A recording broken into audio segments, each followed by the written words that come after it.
struggling with anticipation.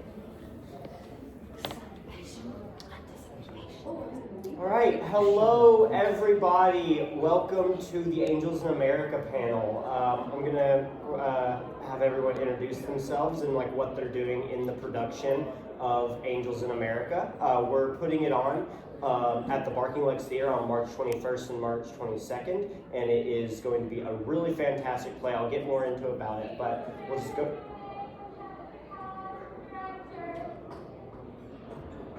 So I'll have everyone introduce themselves. My name is Aria, Daniel. I'm playing the nurse, Emily. This is my first production of the season. I'm really excited. Hi, I'm Mixy, Mixon.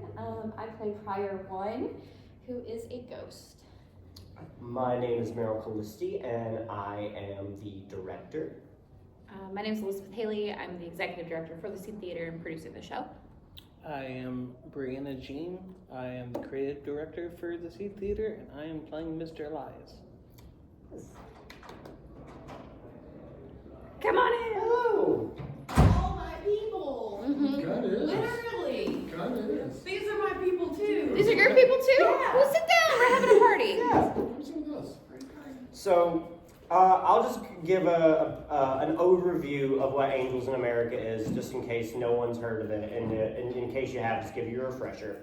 Angels in America is one of the most widely, I would say one of the most widely acclaimed plays to come out of the last 30 years of theater. It is just absolutely ambitious. It's a two-part show, with part one being 3.5 hours long, and then part two being 4 hours long. It's in total 8 acts, and it's usually performed over 2 separate nights. But there was one staging they did where they did an entire, all right, well, you want it, so here it is, 8 hours of play for you, which I can only imagine the hell that will put on actors. Oh my God. And fun fact, I found this when reading a book about Angels in America. It got translated to German, which is substantially longer than the English version because of the language. So, and it was actually a little bit mixed received in Germany too. A lot of Germans didn't like it for whatever reason. I guess maybe because it was so long, and some of the audiences felt they really couldn't connect to some of the things the characters were talking about, because it's such a work that deals on very much national themes and of being an American and what that means in different contexts. So I think it just flew over a bunch of the German audience's head. The Japanese audiences loved it though. It did very well in Japan though. I just think that's because Japanese people are so much more fascinated with Americans. Yeah, I would say they like. I would say Japanese culture is more geared towards surrealist sort of stuff, which this play definitely does. It falls within the magical realist genre. So on one hand you have very realistic portrayals of 1980s America. You have the AIDS crisis, you have Ronald Reagan's presidency, all that stuff, and it's set in that time frame. But then you branch out and you get into the magical side of thing, where you have ghosts, which are past ancestors of one of the characters. You have a communist ghost that shows up and haunts a closeted gay Republican. You have angels that show up. You have Valium hallucinations that have come to life, which is what Mr. Lies is. So it's a very, very fun show that plays around with that plays around with all these supernatural elements while also being very grounded in reality. Does anyone else want a chance to speak about anything? Yeah. We're going to move to the other side, because something is coming through right there. Really loud right there. Very distracting. Yeah. I don't have my hearing aids on and I can hear it.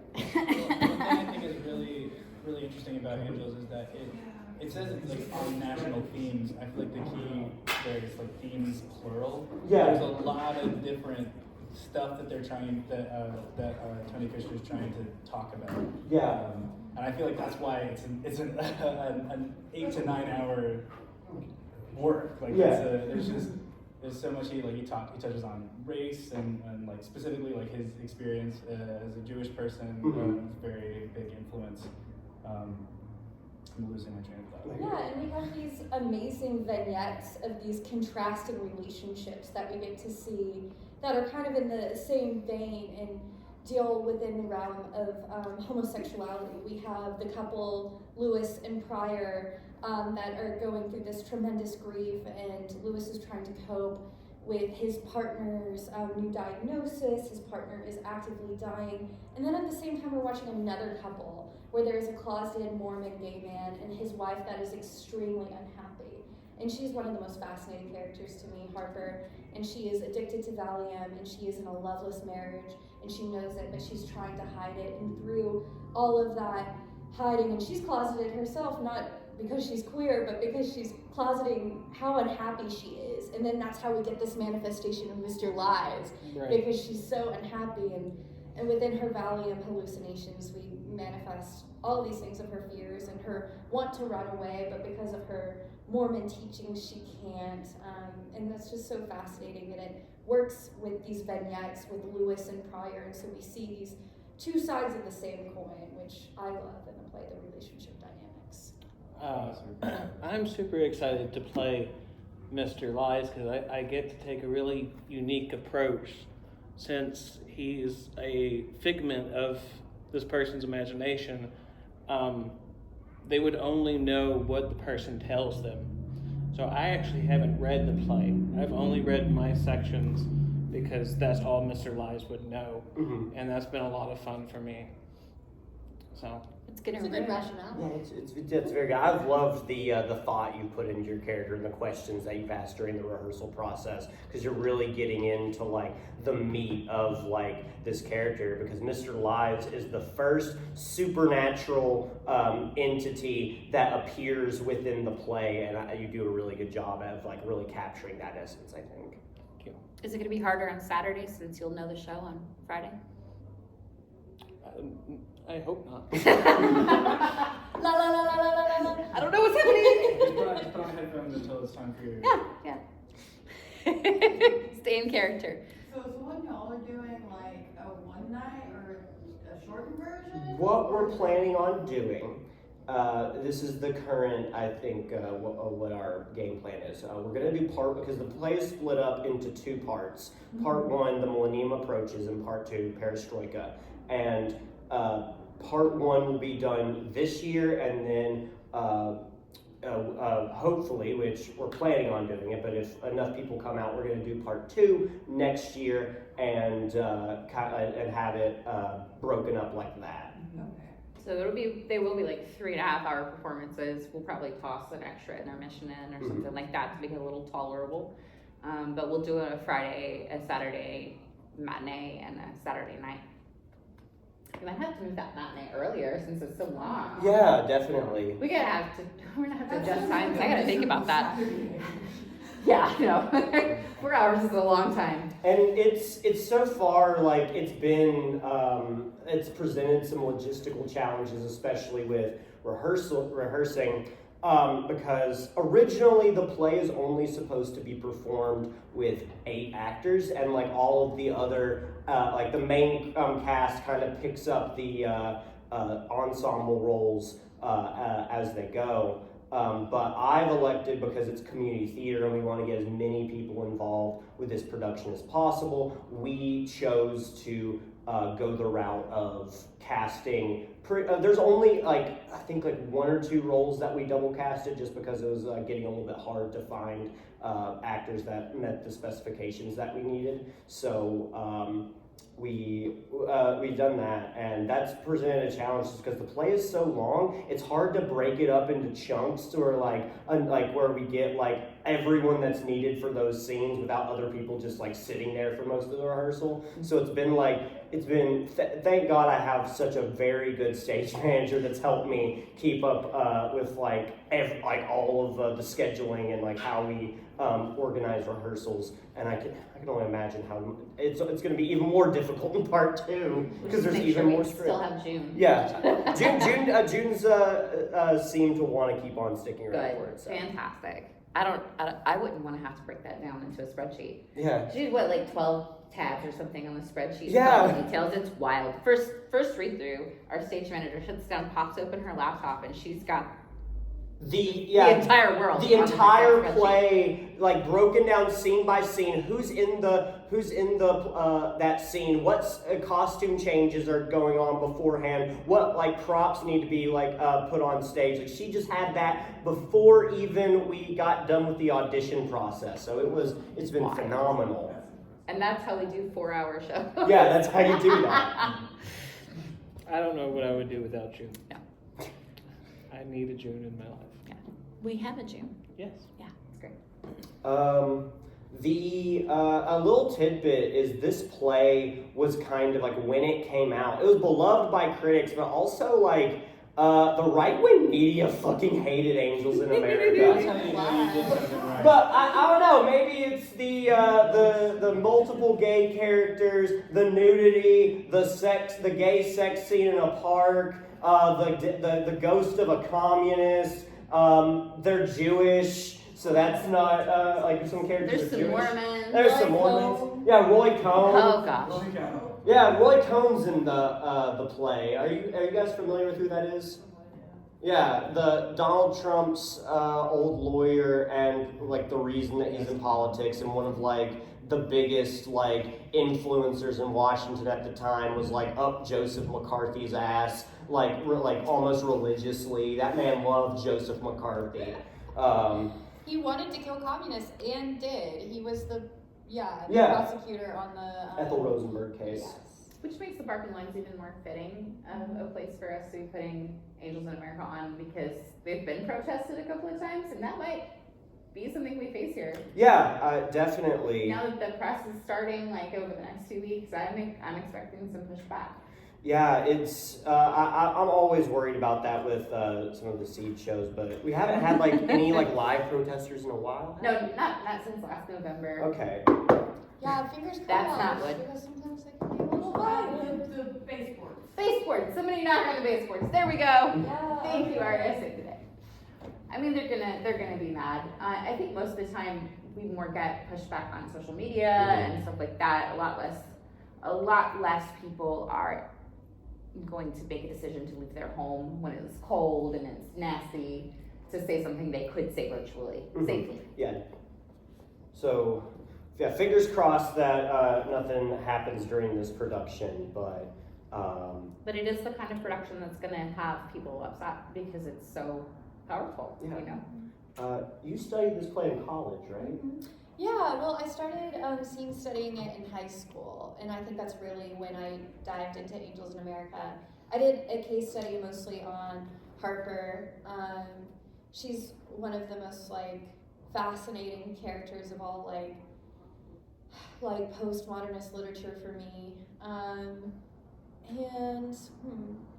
Now I just kind of want to talk about Roy Cohn, which I did not Yeah, you can. No, that's part of high it. school. Talk about Roy Cohn. But I was so fascinated when we did see the documentary on Roy Cohn, and it was so eye-opening to see that he really was the one who groomed Donald Trump into politics. He was a very young prosecutor at the time of the Julius and Ethel Rosenberg case, and basically sent them to the electric chair when they had these two young children, 11 and 12, and so the granddaughter of Julius and Ethel Rosenberg actually made this fantastic documentary that we watched. Could you remind me the name of it? Oh, God, what was it?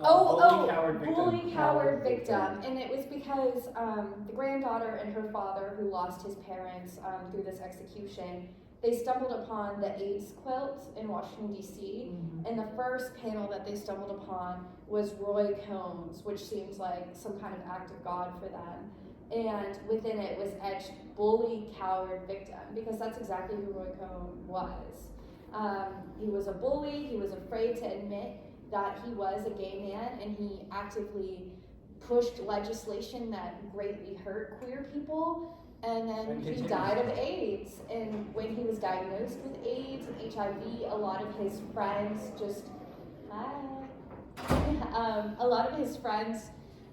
completely wanted nothing to do with him, including Donald Trump, who he had introduced to the Reagan administration and really encouraged to get into politics, something that I thought was fascinating. And hopefully this doesn't derail from the Angels in America talk too much, because it has to do with our current political state.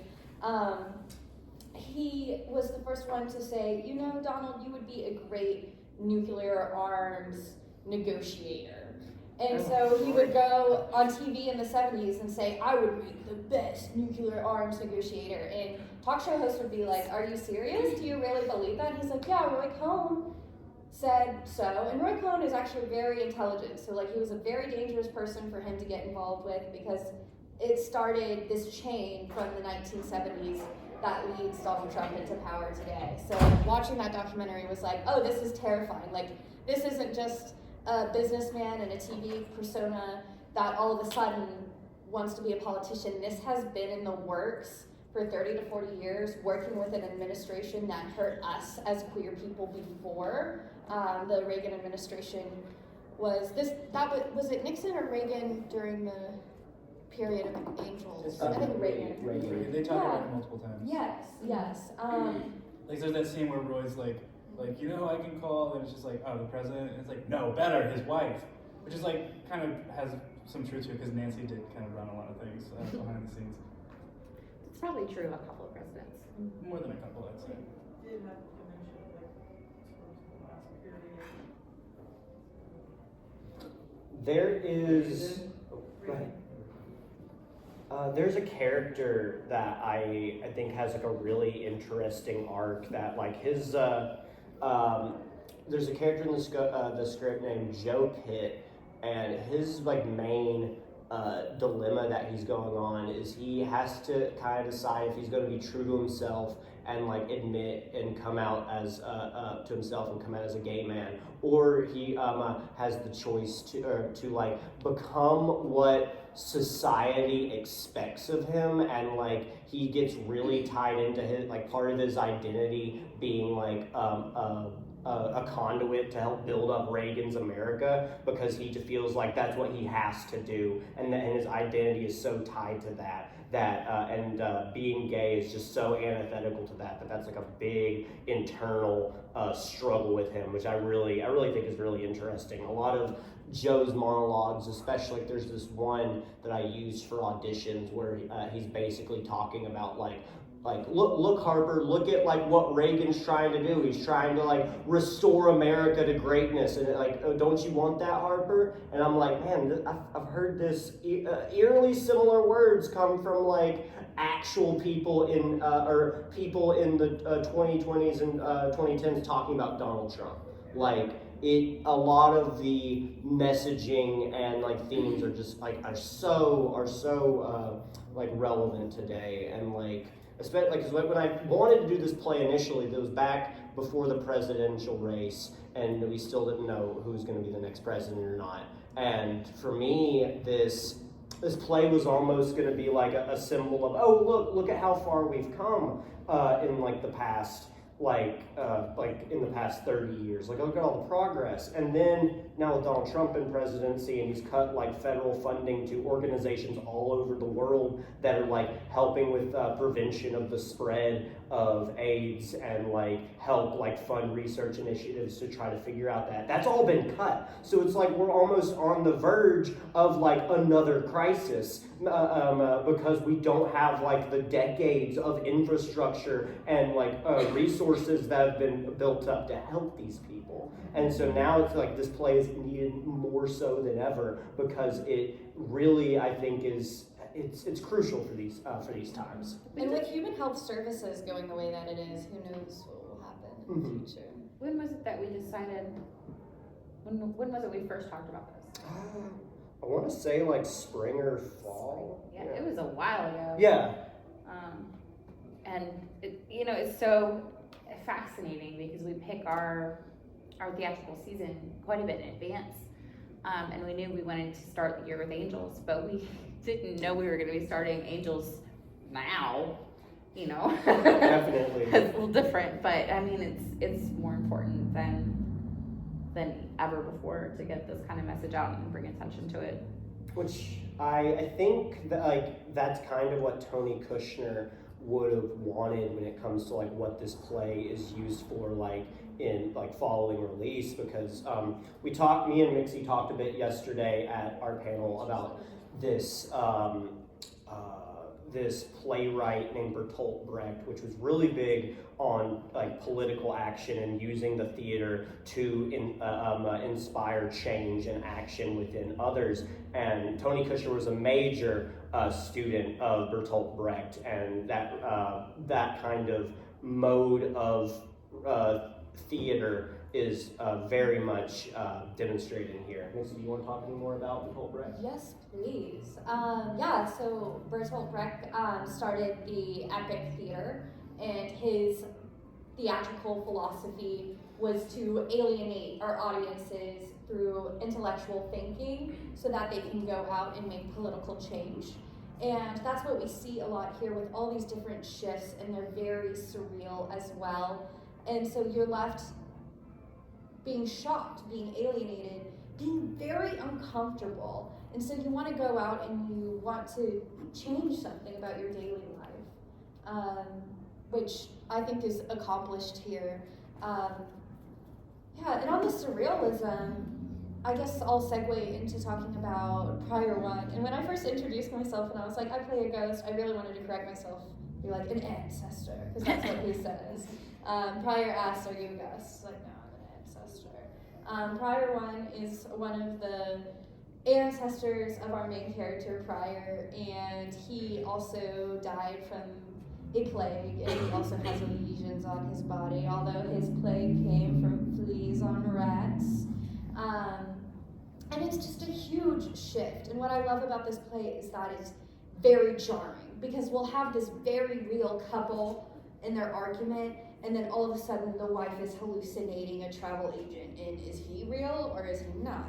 And then all of a sudden we're watching this man suffering, and that's a very real moment, and then bam, there's ghosts in his room.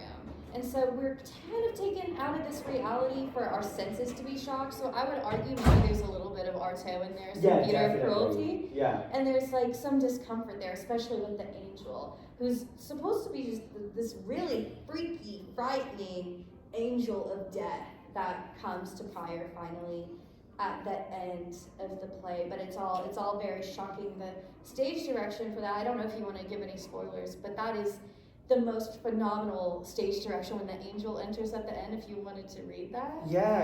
If anyone, it's not too big of a spoiler, because the play's called Angels in America, and an angel appears. Yeah. All right. A sound like a plummeting meteor. It tears down from very, very far above the earth, hurtling at an incredible velocity towards the bedroom. The light seems to be sucked out of the room as the projectile approaches. Right before the light is completely extinguished, there is a terrifying crash as something immense strikes Earth. The bedroom shutters and pieces of the ceiling's plaster lathe and wiring down on and around Prior's bed. As the room is plunged into absolute darkness, we hear the whole ceiling give way. A beat. And then, in a shower of an unearthly white light, spreading opalescent gray-silver wings, the angel descends through the ceiling into the room and floats above the bed. And the angel says, "Greetings, prophet. The great work begins. The messenger has arrived." How badass is that? Yeah. And who's expecting that? Yeah. It's also it's also so weird that that's a stage direction.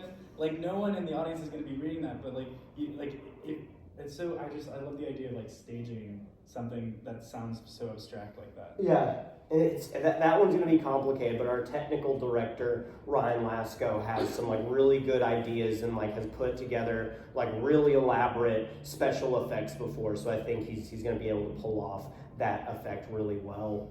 There was also something that was mentioned in that section, like the angels dialogue. There's a line that's repeated several times throughout both parts, where it refers to a great work is about to begin. And at first, it's kind of from the point of view that it's like Pryor has a great work, but then Pryor repeats it later to the audience as a kind of like instruction of, all right, after this play is over, there's still much work to be done. So after you leave this theater, you should take the lessons and what I've shown you to heart and use it to continue the great work of our society and stuff like that. So that I read this book called Approaching the Millennium, Essays on Angels in America, and one essay really broke down kind of like the philosophy behind that line. It's a very good. If you come see Angels in America and you really, really like it, there are several books that I would recommend.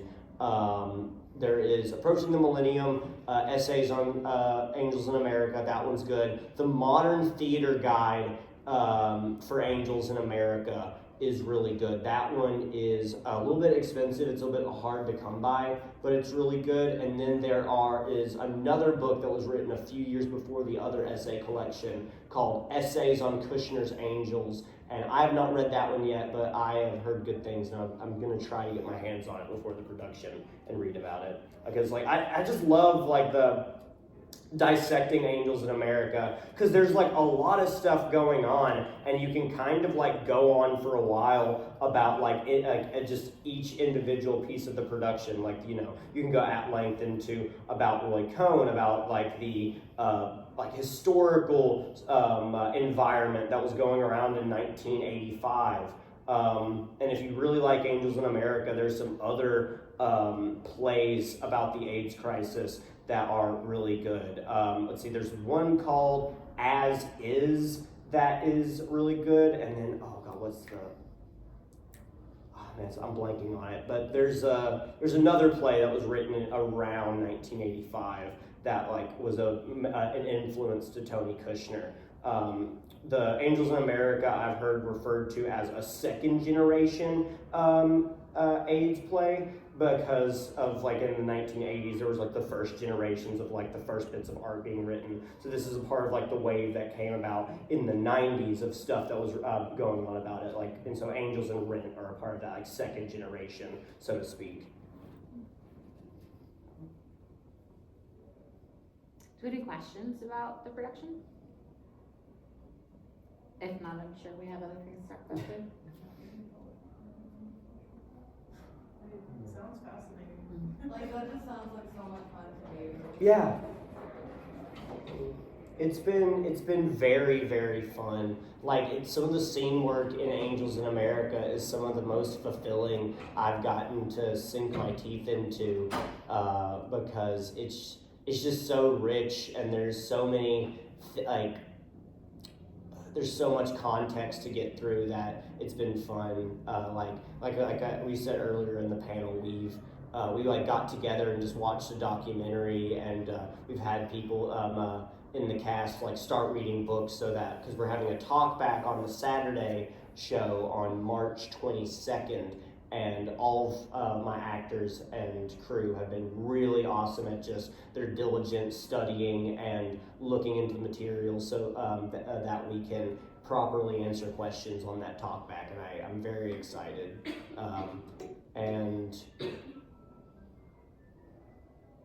Another reason I think this play, kind of like a moment that happened with this production that kind of like really, like at that moment, like, okay, we need to be doing Angels in America. There's this wonderful organization in Chattanooga called Simpa Community Care. They provide STD testing. What other things do they provide? HIV, they have PrEP and PrEP. What's the other version of PrEP? What's the post version of PrEP? There's something you can take after. Yeah. Anyway. Yeah, antiviral stuff. Whatever. Anyway, yeah, they have HIV care, and like there's housing and stuff for folks who are dealing with the impacts of having HIV, and They have all kinds of and they have mental health care now. They have a pharmacy there, and they're getting dental soon. Mm-hmm. Yeah. Yeah. Yeah, but anyway, Simple Community Care, wonderful organization. They were originally going to help fund Angels in America. They were going to give a very generous donation, and what had happened was they had voted on the resolution to give us that funding. And right as soon as they were about to be like, hey, we can send the money over, they got a notification from the federal government that all their funding had just been like slashed, and they can no longer afford to give that donation anymore. And that kind of like not being able to fund, and luckily the community came together, and the donation that we were going to receive from SIMPA, we got from several members of our cast, and they were very, very, a member of our cast and their partner, and she was very, very generous. So, you know, we couldn't have done it without her. But I want to just put things into perspective for me, like, oh, this queer work that I want to do is being put under is being threatened because of AIDS funding getting cut, and like that just kind of like really put into perspective and like the things that we were dealing with, and again like why this work is so important, because like history is repeating itself, and this work is a good thing to stir up the fire in people to make effective change, I think. Well, and I think it's really fascinating too, because we don't necessarily understand the impacts of every choice that's being made in the administration right now, right? Some of them are really obvious and direct, and we're like, okay, we know what you're doing with that. We know this is a direct attack, this is a direct choice, and there's a very specific thing that you want from it. Some of it is a lot more subtle. Yeah. And until we start to see those impacts roll downhill, now this one isn't quite so subtle, it's pretty darn direct, but seeing funding cut to other organizations, and then that in turn impacts grassroots and the ability to do art, because these other organizations are the ones that are being directly impacted. And even though our particular community theater doesn't get a ton of funding via grants, and they're all private grants, they're never government grants, like we don't qualify for that kind of thing yet, but even those organizations that give the private grants, their funding has been cut, and where they're getting funds from has been cut, and that's impacting our ability to do art. And it's just really interesting, because as we watch, sometimes there's things that I look at and I'm like, nobody cares about that. What are they even doing? Yeah. And then something like this happens, and I'm like, oh, whoa. I would have never thought that cutting HIV funding would impact our ability to do art, because those seem like they're completely separate from each other. But there's so much in art that is tightly woven into our community, into the things that impact our community, like HIV, like abortion rights, women's suffrage, all of these different things are woven in. And so we have these other organizations that don't seem like they would be aligned with us, and a lot of times they're the ones that are making the art happen financially. Mm-hmm. And it's so shocking to me, even though it shouldn't be, the villainy involved in that, because it's not, even if they say it's a lack of resources, it's clearly not. It's just a disregard and probably an active desire to hurt the community at large and these people that are suffering from this disease. Mm-hmm. Yes. Which is terrifying. And if you are registered in Hamilton County, make sure that you vote on March 4th for your local governor. Or mayor is the thing we're electing. And governor. That'd be great. No. Your mayor and city council. We have a really solid cast. We have a lot of people in the cast that have been involved in theater for a long time, and been involved in theater for a long time, and have either gone to school for it or just done a lot of community productions. But we also have some newcomers in the show, which they've also been very, very quick to learn. I'm very proud of all of my new actors. We even have at the beginning of the show, there is a rabbi character that gives the opening monologue, and we have been so gracious to actually have an actual rabbi playing that role. And there's a lot of different foreign languages in the script. There is Hebrew, Aramaic. He said that French was his second language. Yeah. So I thought that was really cool. Yeah, and there's French in there. So Craig has been invaluable with helping us figure out how to properly say all the Hebrew lines and stuff like that. And it's just cool to cast a rabbi as a rabbi. Yeah, That's just cool. yeah. During. I keep saying to people, I'm just like, oh yeah, today at rehearsal, the rabbi who plays the rabbi is going to help me with my Hebrew. The rabbi who What? plays the rabbi. I just keep calling him the rabbi who plays the rabbi. 'Cause it took me a while to learn his name. I was too scared to ask it. And then he was just like, hey, I'm Craig. And then I was just like, oh, okay, cool, Craig. He's the coolest leader of faith I've ever met in my entire life. Yeah, he's great. Super- I really want super to cool guy. go to one of his synagogues because he said they're open to the It's community. Yeah, I've Yeah. attended a few Gorgeous. times. It's beautiful. They're really kind and really, really fantastic. I'm really fascinated in it, and I personally have a lot of religious trauma growing up Protestant. But walking into a synagogue, I don't have the same trauma response that I do walking into a Protestant church. My sister said a similar thing. She went to a Shabbat service a couple weeks ago, and we both have the same religious trauma. So yeah, she was The talking. Shabbat service is wonderful. I don't know half of what's happening because it's in another language that I haven't taken. I don't know, but but it's very soothing. Yeah, religion is so beautiful. So it's fun. She's a religious studies major. I was just talking on the phone with her about it earlier. So cool.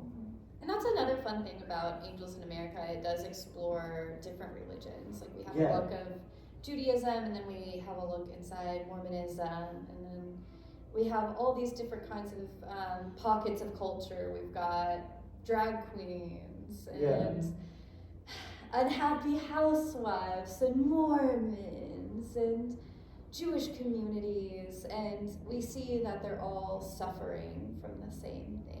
Yeah, and I really like, because it really goes into the lore behind, because it goes heavily into talking about Mormon angels for a little bit, but it also has Jewish angels, and so I like it because it's a very interesting blend. You don't typically see those two faiths kind of mixed together and played with in the same ball field. So it's really fascinating. I absolutely adore it. And it's really cool because the intersectionality between not only faiths but also race and also gender and also disease status and all of these different things really represents how life actually is. And a lot of times when you get into theatrical drama and you're telling stories of people, there's pieces you just lose. And there's connections that happen in real life that aren't represented in the stories. And it does a really good job of sort of weaving all these pieces together and really telling a story of human beings as complete people as opposed to caricatures or ideas of people. Yeah, and Belize is such a great character.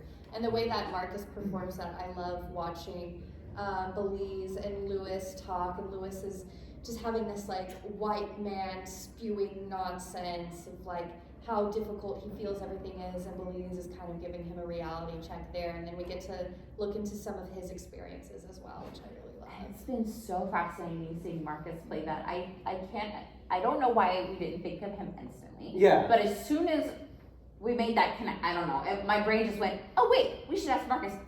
And then he was like, I would be honored to play that role. And I'm like, this is the coolest person to cast for this part.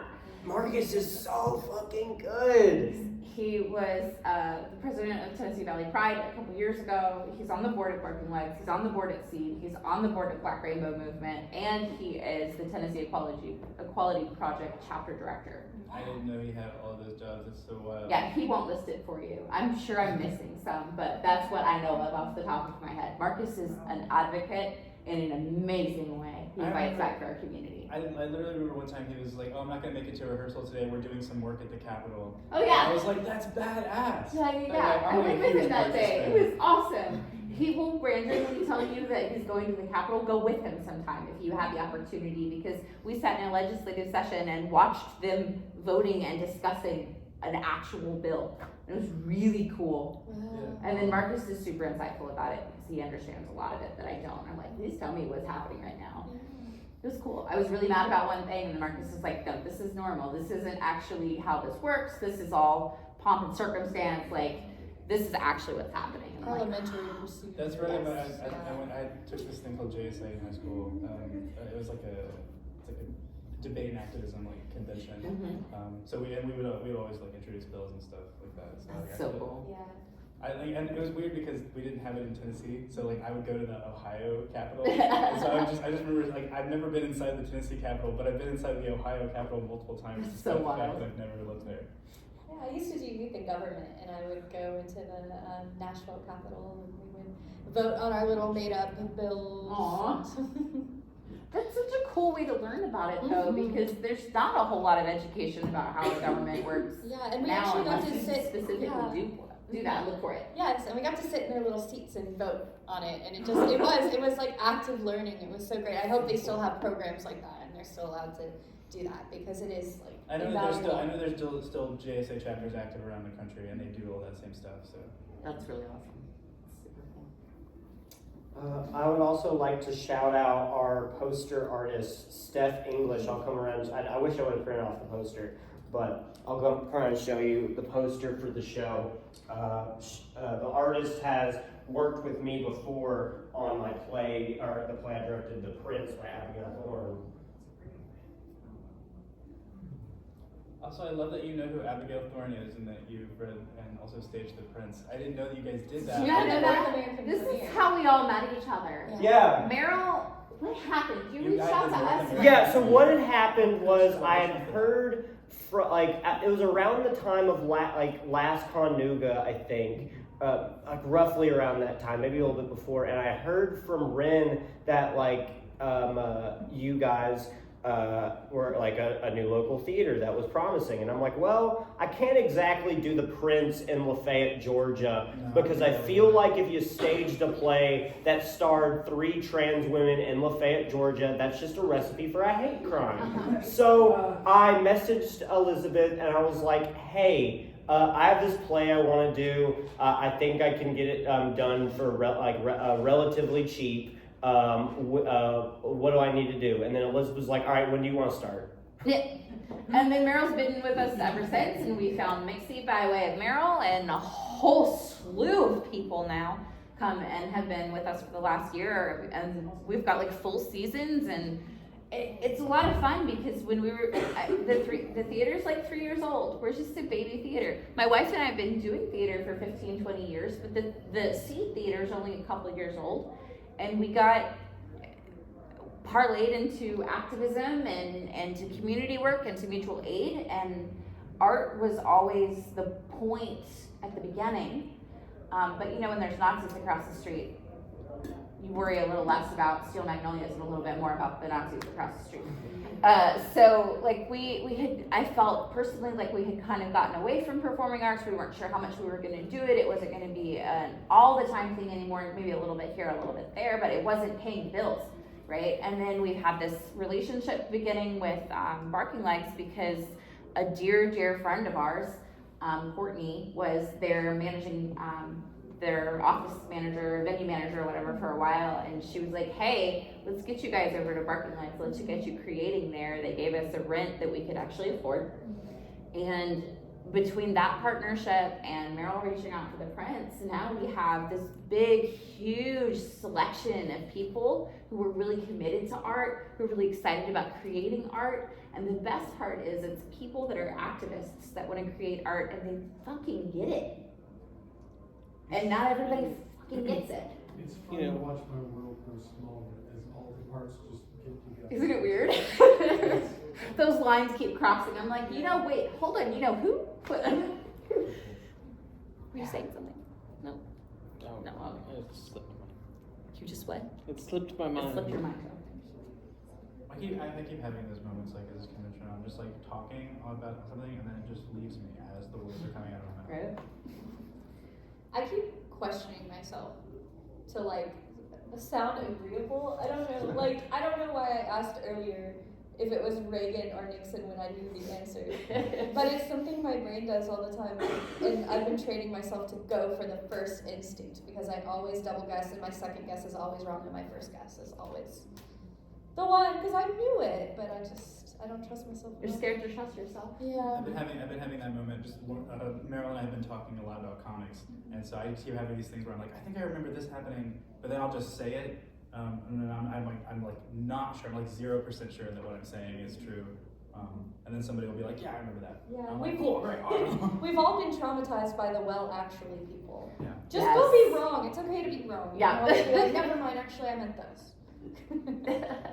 I feel that though. Like in my entire life, as a cis woman being an activist for trans people and trans kids especially, it's really weird because I was doing the chest binding workshop on Friday, and there's 2 trans guys who pop up and come hang out with me because they were like, oh, all right, they're from Augusta Pride, and I'm like, shit, I'm gonna give a panel on chest binding to people who actually chest bind.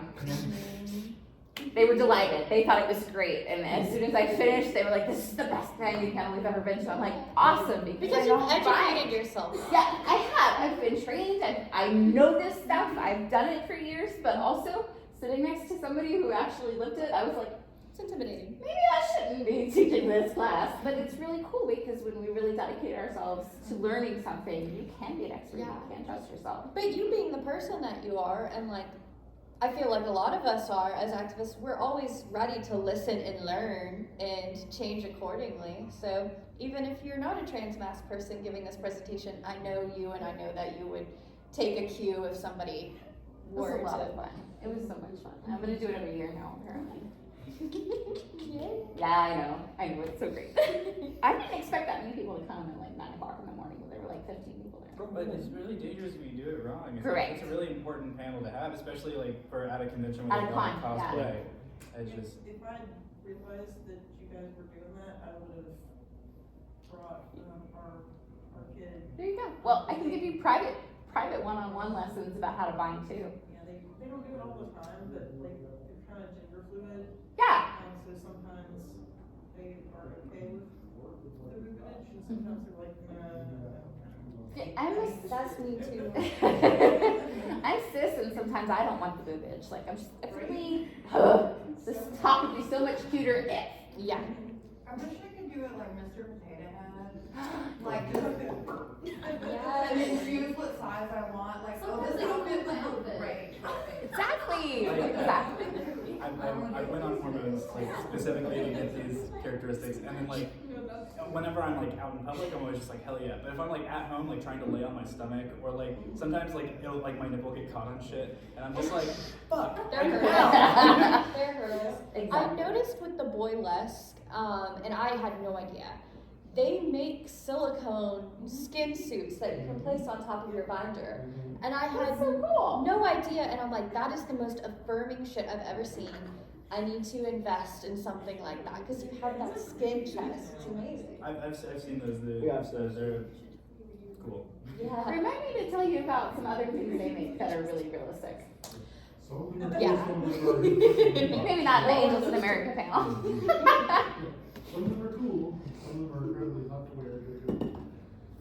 There's one small thing I want to mention. There's a monologue in here that I'm so proud of one of my actors for learning, because it's technically a bunch of like smaller monologues, but Belize replying to them only says like a sentence before, or like just a few words Are you before. talking about Lewis's racist tirade? Yeah, Lewis's racist tirade, where he's like, where he goes on for like 20 minutes on I how think America most black doesn't have a people race are problem to a anti-Semitic. black man. Oh, he also says, Oh, I think most black people are anti-Semitic. Yeah. It's a wild line. That is a wild line.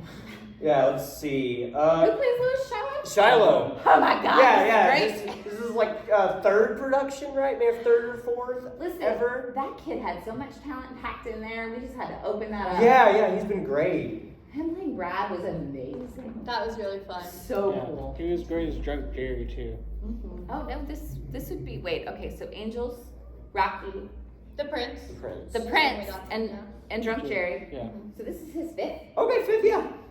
Yeah, the Lewis monologue is about 4.5 pages long. Holy cow. And broken up by, at one point, the only thing that Lewis has to go off of is and It is. And he plays it so well. He Like, does. He just really nails the like white man rambling, not even realizing what effect he's saying might have on another person that's listening to him, and it's just. It's my I favorite can't monologue wait to in see the him do play. that. Just because that, and then also just like watching Belize's reaction. Like obviously I love how Marcus is doing this, but like thinking about how other actors would do it too. Just like watching Marcus's reactions to it, I feel like there's a lot of acting like cool work there. Yeah.